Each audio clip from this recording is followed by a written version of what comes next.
الحمد للہ وحدہ الصلاۃ والسلام علی من لا نبی بعدہ وعلی آلہ وصحبہ اجمعین۔ مجھے جب اس پروگرام کے لیے حکم نامہ ملا کہ سوشل میڈیا کے مفید استعمال کی تعلیم و تربیت میں ریاست کی ذمہ داری اور سیرت النبی صلی اللہ علیہ وآلہ وسلم، پہلی مرتبہ جب میں نے یہ پڑھا تو مجھے لگا کہ شاید یہ موضوع ریلیونٹ کرنے کی کوشش ہے، مگر میں نے جب اسے غور سے دیکھا تو میں نے یہ اندازہ لگایا کہ ایک ایجوکیشنسٹ کو اسی طرح ہی سوچنا چاہیے، اور دنیا اپنی ڈیجیٹل رفتار میں جس جگہ پہ جا پہنچی ہے اس میں ایک ڈیجیٹل سپیس، ایک نیا ڈیجیٹل سوچ کا انسان جو وجود میں آیا ہے، جس شعور کو اس نے حاصل کیا ہے اس ڈیجیٹل ایج میں، اس میں ایک حضور نبی کریم صلی اللہ علیہ وآلہ وسلم کی صفات میں سے بنیادی صفت ہے وَيُزَكِّيهِمْ، کہ حضور نبی کریم صلی اللہ علیہ وآلہ وسلم تزکیہ فرماتے ہیں۔ حضور نے جیسے رزق کا تزکیہ کیا کہ حرام کو اور ناپاک کو آپ نے نکالا اور حلال کو اور پاکیزہ کو ہمارے لیے منتخب کیا، اسی طرح جو نظام تھا دنیا میں رائج اس کا حضور صلی اللہ علیہ وسلم نے تزکیہ کیا، اسے پیوریفائی کیا۔ وہ جو پیوریفیکیشن پروسیس ہے اسے تزکیہ کہتا ہے قرآن، اس کو پاک کرنا، طیب کرنا، ناپاک کو نکال دینا اور پاک کو باقی رہنے دینا۔ تو آج کی اس ڈیجیٹل ایج میں جس کا ایک کمپوننٹ سوشل میڈیا ہے، اس کے تزکیہ کی ضرورت ہے، پیوریفیکیشن آف سوشل میڈیا یا ڈیجیٹل تزکیہ۔ اور اگر یہ اسلامی جمہوریہ پاکستان اس ذمہ داری کو ادا نہیں کرے گا کہ ہمارا اسلامک پرسپیکٹو اس کے اوپر کیا ہے، قرآنک پرسپیکٹو کیا ہے، سیرت کا پرسپیکٹو کیا ہے اس ڈیجیٹل تزکیہ کے اوپر، تو دنیا میں کوئی اور ملک ایسا نہیں ہے جس کی جامعات کے لیے، جس کے اساتذہ اور طلباء کے لیے اور جس ملک کے سنجیدہ مفکرین کے لیے یہ موضوع کسی سنجیدگی کا ذریعہ بنے گا۔ تو اس کا آغاز یہیں سے ہونا چاہیے تھا۔ دنیا اس چیلنج سے نپٹنے کے لیے کب سے میدان میں ہے، اور پاکستان بدقسمتی سے ایک نومولود بچے کی طرح ابھی 2025 میں اپنی آنکھ کھولنے کی کوشش کر رہا ہے اس ڈیجیٹل ایج میں۔ اور اس میں اگر آپ مثالیں دیکھیں دنیا میں، آسٹریلیا کو دیکھیں تو میڈیا لٹریسی لیب کے تحت تقریباً 2017 سے اپنی سوسائٹی میں سوشل میڈیا کے مثبت مفید استعمال کے لیے ان کا یہ پروگرام کام کر رہا ہے۔ Public sector broadcast ABC Australia نے طلباء کے لیے مختلف جامعات کے کولیبریشن سے اس پہ ایک اپنا پروگرام ترتیب دیا ہے، 2018 سے جو کام کر رہا ہے۔ UK میں آف کام گورنمنٹ کا ادارہ ہے جو مختلف یونیورسٹیز کو اور مختلف دیگر اداروں کو میڈیا لٹریسی کے اوپر اور ڈیجیٹل لٹریسی کے اوپر فنڈنگ کرتا ہے۔ یورپین یونین کا ایک پروگرام ہے audio visual media service directive, جو 2018 سے یونین میں شامل مختلف ممالک کو اس پہ انکریج کرتا ہے، اور اس ڈائریکٹو کے تحت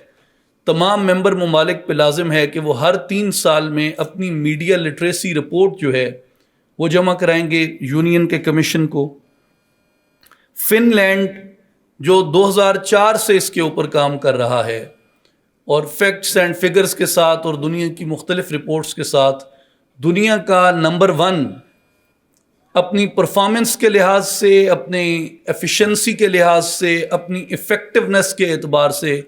دنیا کا بہترین میڈیا لٹریسی پروگرام وہ گورنمنٹ آف فن لینڈ کا ہے۔ جو مختلف لیولز پہ اسکولز میں، مڈل اسکولز میں، ایون ہائی اسکول میں، کالجز میں، یونیورسٹی لیول پہ اسٹوڈنٹس کو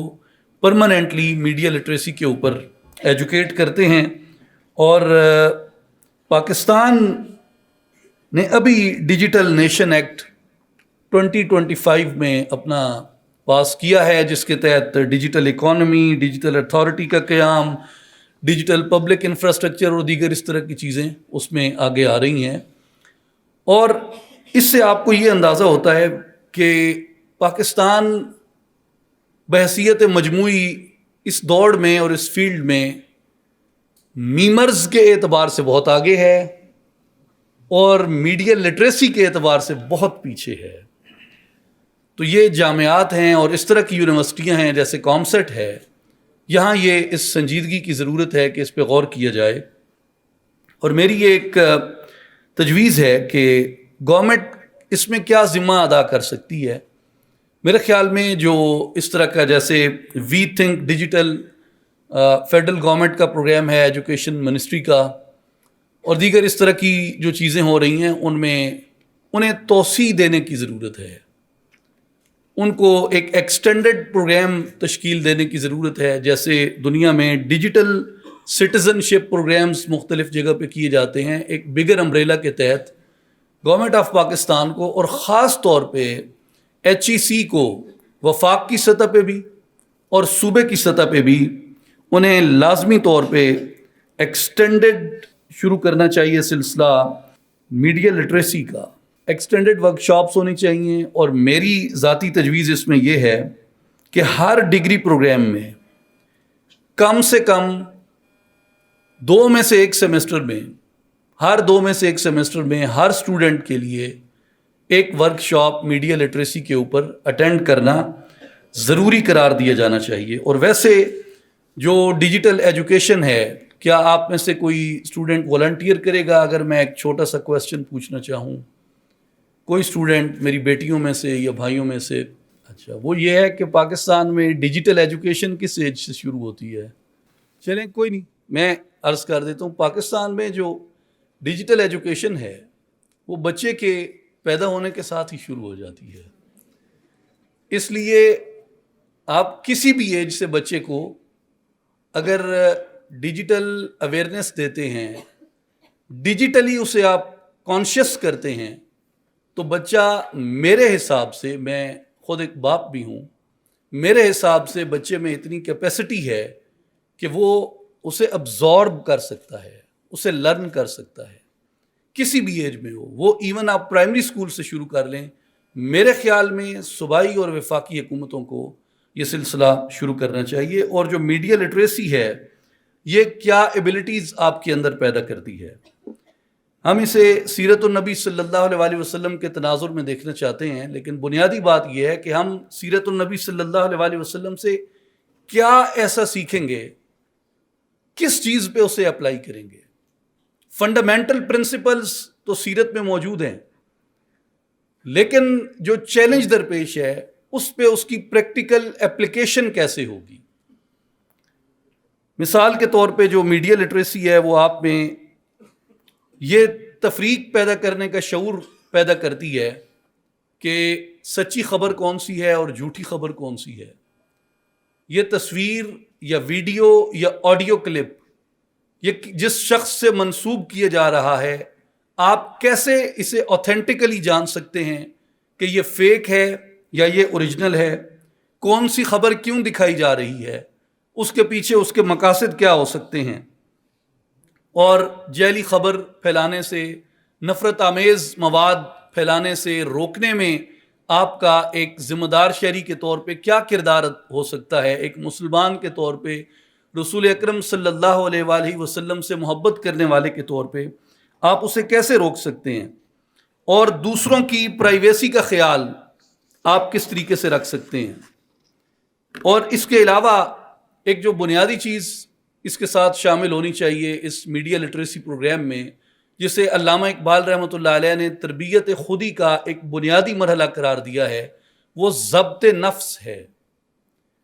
جو آپ کا انسٹنٹ رد عمل ہے کسی بھی چیز کے اوپر، وہ بنیادی خرابی ہے اس وقت جو سوشل میڈیا کے اوپر زیادہ پھیلتی ہے کہ آپ نے کوئی کامنٹ پڑھا، کوئی شخصیت کے بارے میں آپ نے کوئی چیز پڑھی، کسی ادارے کے بارے میں، کسی جماعت کے بارے میں، کسی فرد کے بارے میں، کسی گروہ کے بارے میں کچھ بھی آپ نے پڑھا، آپ کے اندر اس کے بارے میں کسی بھی ناطے سے غم ہے، غصہ ہے، اختلاف ہے، اس کا جو فوری رد عمل ہے وہ یقینی طور پہ ناکارہ، غیر مثبت اور انتہائی منفی ہوتا ہے۔ اس کے لیے جو لمحہ بھر سوچنا ہے، ایک مسلمان کے طور پہ اپنے کردار کو سامنے لے کے آنا ہے کہ میرا کیا کردار ہے ایک مسلمان کے طور پہ، ایک صادق اور امین پیغمبر کے پیروی کرنے والے کے طور پہ میرا کیا کردار بنتا ہے کہ میں اس پہ کیا رد عمل دوں جو میری سوسائٹی کے لیے کنسٹرکٹیو ہو، میری کمیونٹی کے لیے کنسٹرکٹیو ہو، میرے لوگوں کے لیے کنسٹرکٹیو ہو، میری اپنی ذات کے لیے کنسٹرکٹیو ہو، اور آخرت کے اعتبار سے میرے لیے اللہ کی ناراضگی کی بجائے اللہ کی رضا اور اس کی خوشنودی کا ذریعہ بنے۔ وہ کیسا رد عمل ہو سکتا ہے، وہ دینے کے لیے جو ضبط نفس کی تربیت ہے یہ بنیادی طور پہ ضروری ہے۔ اور رسول اکرم صلی اللہ علیہ وآلہ وسلم کی سیرت سے جس طرح مفسرین نے استفادہ کیا، محدثین نے استفادہ کیا، فقہا نے استفادہ کیا، متکلمین نے استفادہ کیا، صوفیاء نے استفادہ کیا، تو صوفیاء کرام کا جو فنڈامنٹل ایمفسس تھا کریکٹر بلڈنگ میں، وہ جس چیز پہ ایمفسس کرتے تھے، حضور کی سیرت سے جس چیز کو دیکھتے تھے، وہ ضبط نفس تھا کہ آپ کا اپنے آپ پہ اختیار ہو، اپنے آپ پہ کنٹرول ہو، اپنی زبان پہ، اپنے خیال پہ، اپنے اظہار کے اوپر آپ کا کنٹرول ہونا چاہیے۔ اور گورنمنٹ کا جو اس میں کردار بنتا ہے، صحیح بخاری کی ایک حدیث ہے جس میں حضور نبی کریم صلی اللہ علیہ وسلم نے فرمایا، میں علماء کی موجودگی میں یہ پیش کر رہا ہوں، اس تناظر میں جو مجھے لگتا ہے کہ آج کی اس ڈیجیٹل رسپانسبلٹی لینے میں جو چیز گورنمنٹ کے لیے ایک رہنما اصول ہے، وہ صحیح بخاری سے ہے، ما من عبد استرعاہ اللہ رعیتا فلم یحطها بنصیحۃ الا لم یجد رائحۃ الجنہ۔ حضور نے فرمایا کہ اللہ تبارک و تعالی جب کسی بندے کو رعیت کے اوپر حکمران مقرر کرتا ہے، فلم یحطها بنصیحۃ، اگر وہ شخص خیر خواہی کے ساتھ اپنی رعیت کی حفاظت نہیں کرتا، اس میں جو لفظ ہے یہ ہے یحطھا، یہ فعل آیا ہے احاطہ سے، اور احاطہ کا مطلب ہوتا ہے احاطہ کرنا، گھیرے میں لینا، چاروں طرف سے اس کو گھیرنا، یعنی ہر پہلو پہ اس کی نظر ہو، ہر پہلو سے اس کو دیکھنا، ہر پہلو سے اس کو گھیر لینا۔ اس میں حفاظت کا معنی بھی پیدا کیا گیا ہے، اور اس میں کوئی انسانی زندگی کا ایسا پہلو جو اس کی رعیت سے متعلق ہے وہ اس حکمران کی آنکھوں سے اوجھل نہیں ہونا چاہیے۔ اور جس ایج کے اندر، جس دنیا کے اندر ہم داخل ہو چکے ہیں، اس میں جو ہماری ڈیجیٹل سائیڈ آف لائف ہے وہ ہر چیز سے زیادہ اہمیت اختیار کرتی جا رہی ہے۔ تو حضور نبی کریم صلی اللہ علیہ وآلہ وسلم کے اس فرمان کے تحت کہ فلم یحطھا بنصیحۃ، اگر ہماری اس ڈیجیٹل لائف پرسپیکٹو میں حکمران اگر توجہ نہیں کرتے اور اسی طرح کی وہ تاخیر کرتے ہیں اور غفلت کرتے ہیں جو گزشتہ اس عرصے میں ہوئی ہے، دنیا کہاں ہے اور آج پاکستان اس میں اپنی قوم کی حفاظت کرنے کے لیے کہاں ہے، ایسے لوگوں کے لیے حضور نے فرمایا کہ لم یجد رائحۃ الجنہ، ایسے حکمران جنت کی خوشبو بھی نہیں سونگیں گے۔ اور سوشل میڈیا پہ جو بنیادی جس تھریٹ کا اور جس چیز کا سامنا ہے، وہ دو چیزیں میرے نزدیک سب سے زیادہ اہم ہیں۔ پہلی چیز جو بہت زیادہ اس کے اوپر فروغ پاتی ہے، وہ ہماری سائیکی ایسی بن چکی یا ایسی بنا دی گئی، وہ ایسا مواد ہے جو شعائر اسلامی کے خلاف ہے اور ہمارے تہذیبی رویوں کے خلاف ہے، جسے قرآن مجید اس طریقے سے ایڈریس کرتا ہے، ان الذین یحبون ان تشیع الفاحشۃ فی الذین آمنوا لہم عذاب علیم فی الدنیا والآخرہ واللہ یعلم وانتم لا تعلمون۔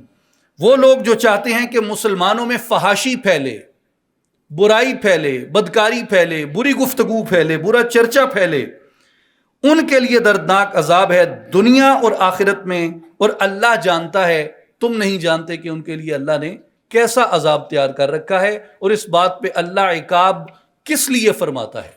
اور دوسرا جو سب سے بڑا مسئلہ اس میں درپیش ہے، ایک تو فحاشی کا مسئلہ درپیش ہے، سوشل میڈیا پہ جو ہمارے عمومی رویے ہیں یا جن چیزوں سے ہم استفادہ کرنے کی کوشش کرتے ہیں۔ دوسری چیز جو ہے وہ فیک نیوز ہے،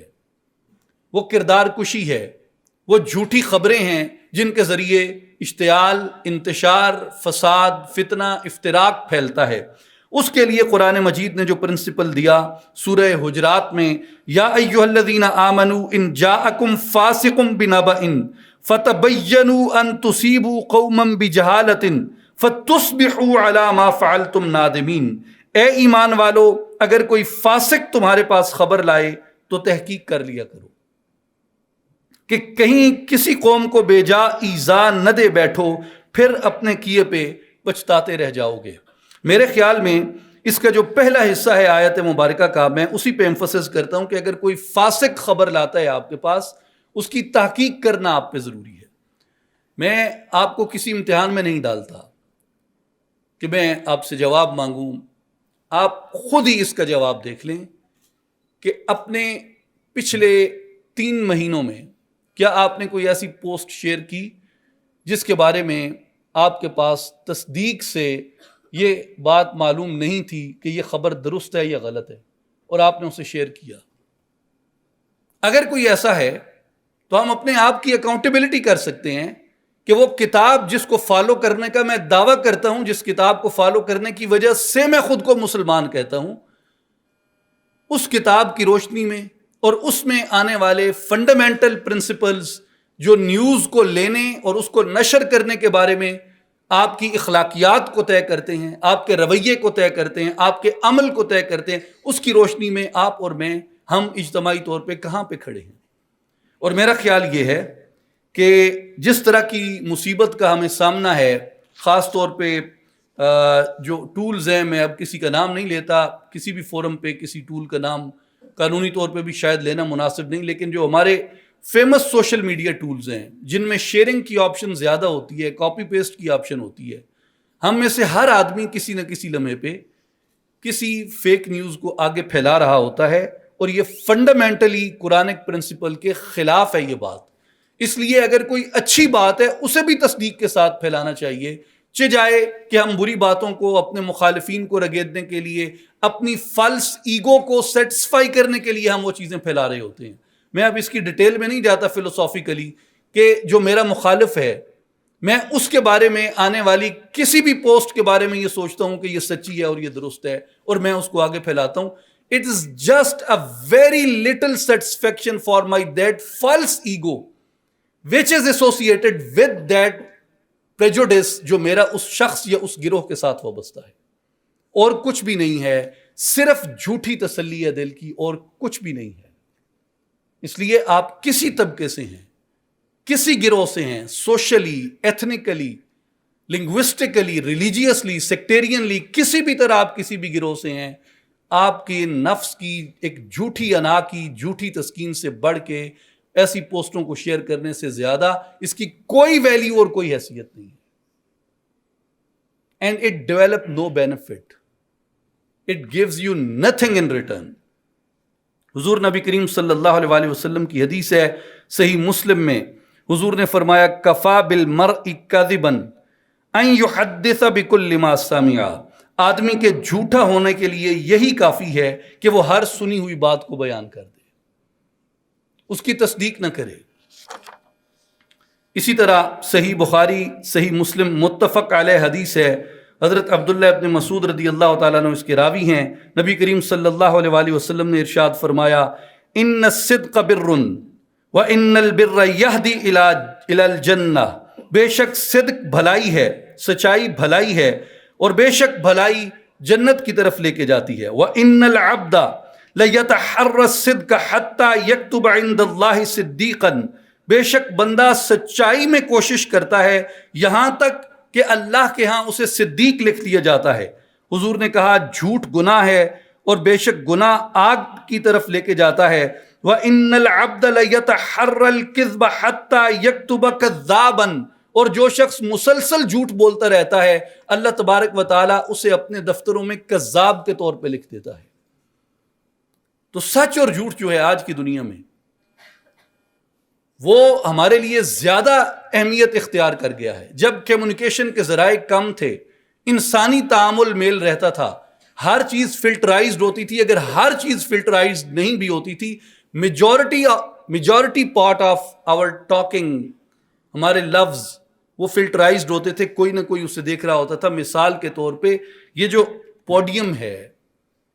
یہ چاہے یونیورسٹی کے کلاس روم میں ہو یا چاہے یہ مسجد کے اندر پڑا ہو ممبر کے طور پہ، اس پہ ہر ایرا غیرہ آ کے قبضہ نہیں جما سکتا تھا۔ لیکن کیا ڈیجیٹل ایج آنے کے بعد بھی ایسا ہی ہے؟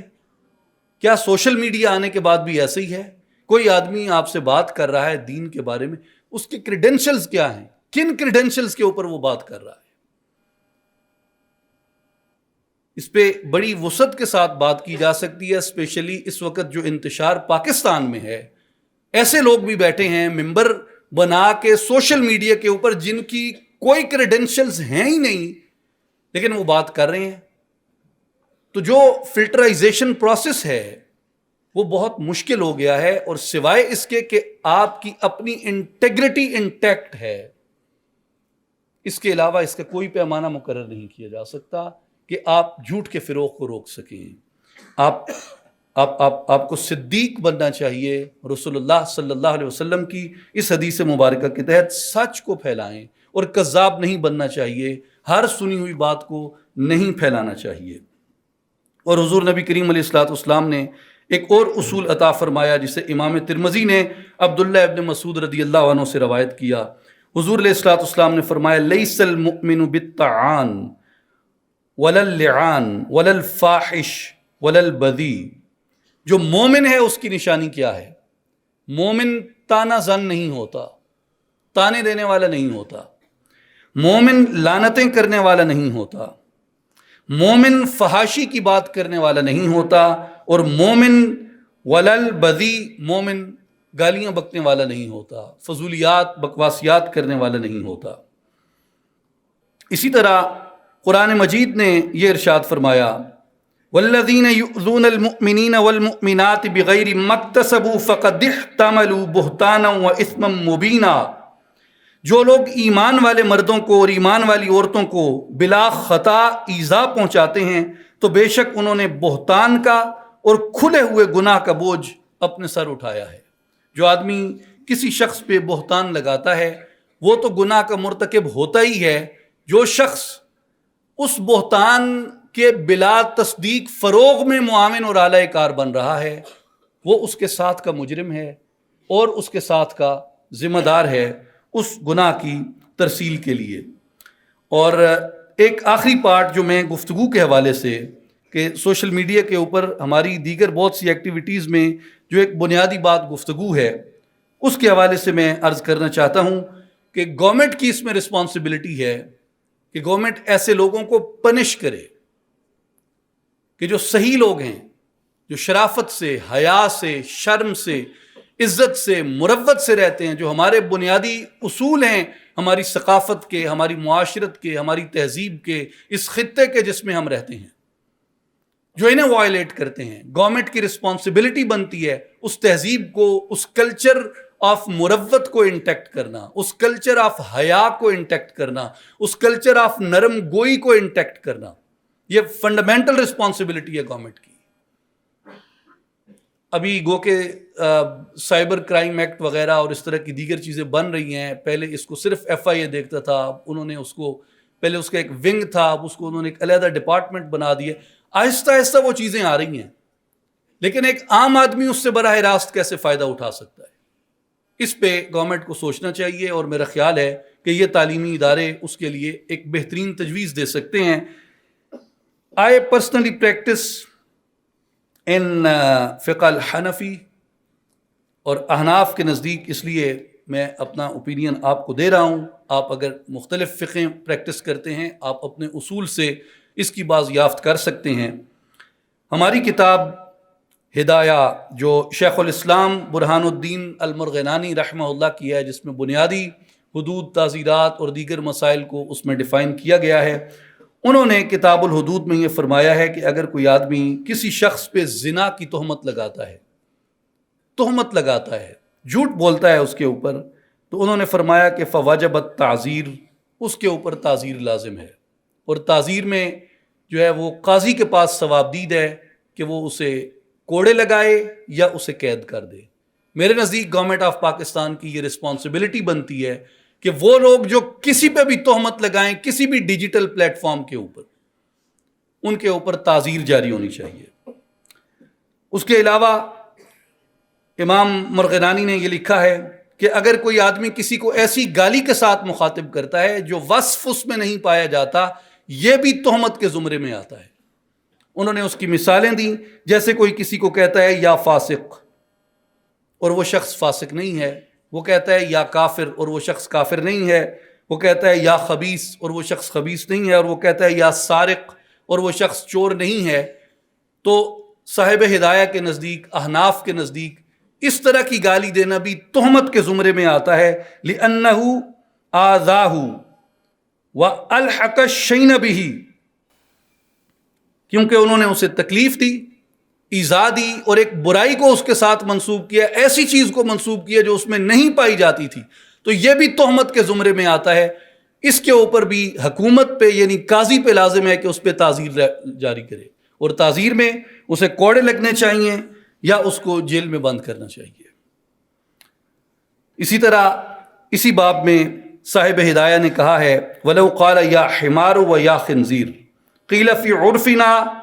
يُعَذَّرُ لِأَنَّهُ يُعَدُّ سَبًّا، ہمارے عرف میں بھی یہ باتیں گالی کے زمرے میں آتی ہیں، کسی کو کسی ناپاک جانور کے ساتھ تشبیہ دینا، اور خاص طور پہ یہ بات یاد رکھ لیں، یہ عموم ہے۔ اگر عموماً کسی کو بھی آپ ایسے جیسے یا حمار یا خنزیر یا اس طرح کے کسی جانور سے آپ اسے کوریلیٹ کرتے ہیں، اور خصوص کے ساتھ امام مرغنانی نے کہا کہ اگر کوئی اس طرح کے کلمات فقہا کے لیے کہتا ہے یا حضرات سادات کے لیے کہتا ہے، وہ بالخصوص تعزیر کا مستحق ہے اور اس پہ تعزیر واجب اور لازم ہے۔ تو اس سے میں جو فیکٹ اسٹیبلش کرنا چاہتا ہوں وہ یہ کہ صرف آج سے نہیں، اس ڈیجیٹل ایج میں آنے سے نہیں، بلکہ ہماری تھرو آؤٹ جو اسلامک پریکٹس دنیا کے کسی بھی خطے میں کسی بھی فقہ کے تحت رہی ہے، اس میں اس طرح کے لوگوں کو روکنے کے حکومتی سطح پہ ہمیشہ اقدامات جو ہیں وہ کیے گئے ہیں، اور میرے خیال میں آج بھی اس طرح کے اقدامات کی ضرورت ہے تاکہ اس طرح کے جو کلپرٹس، اس طرح کے جو لوگ معاشرے میں فتنہ انگیزی کرتے ہیں، گالیاں بکتے ہیں، غلیظ زبان استعمال کرتے ہیں، ان کے بارے میں انہیں روکنے کے لیے حکومت پر یہ اقدامات کرنا لازم ہیں۔ اور حضور نبی کریم علیہ الصلوۃ والسلام نے جس چیز کا زیادہ اصرار کیا ہے امت پہ، وہ مجھے اللہ کی وہ صفت بھی بڑی پسند ہے، اور میں ہمیشہ اس کا ورد کرتا رہتا ہوں، اس لیے کہ میں جب بھی اپنے علم میں، اعمال میں، زندگی میں نظر کرتا ہوں، مجھے اپنے اندر ہر طرف عیب پھیلے ہوئے نظر آتے ہیں، ضعف پھیلا ہوا نظر آتا ہے، اور مجھے یہ لگتا ہے کہ زمین پہ جتنے بھی انسان بستے ہیں، میں خوبیوں کے اعتبار سے ان سب سے کم تر ہوں، ان سب سے ادنا ہوں، ان سب سے آخر ہوں۔ تو میں اللہ کی ایک صفت کا اکثر ذکر کرتا رہتا ہوں، یا ستار العیوب، اے عیبوں کو ڈھانپنے والے، یا معزو یا ستار العیوب، اے عزتیں دینے والے، اے عیبوں کو ڈھانپنے والے۔ حضور نبی کریم علیہ الصلوۃ والسلام نے